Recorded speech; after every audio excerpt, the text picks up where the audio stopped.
Hello दोस्तों, होली का मुबारक हो आप सबको। होली, देखो दोस्तों, एक बात बताना जा रहा हूँ कि होली में ध्यान से रंग लगाना है और किसी के ऊपर ज्यादा रंग नहीं डालना है दोस्तों।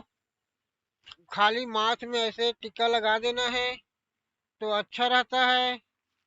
जबकि अंग में पानी फेंकोगे गुलाल तो बहुत बुरा लगता है दोस्तों।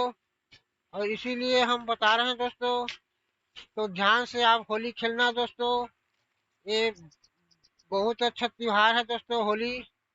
होली में अच्छा से खुश रहना है और खाना पीना भी ढंग से खाना है दोस्तों। होली में अच्छा तरीका से रहना है दोस्तों।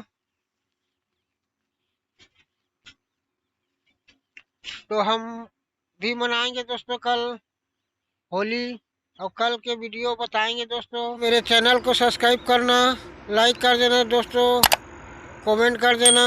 तो हम कल का वीडियो दिखाएंगे दोस्तों।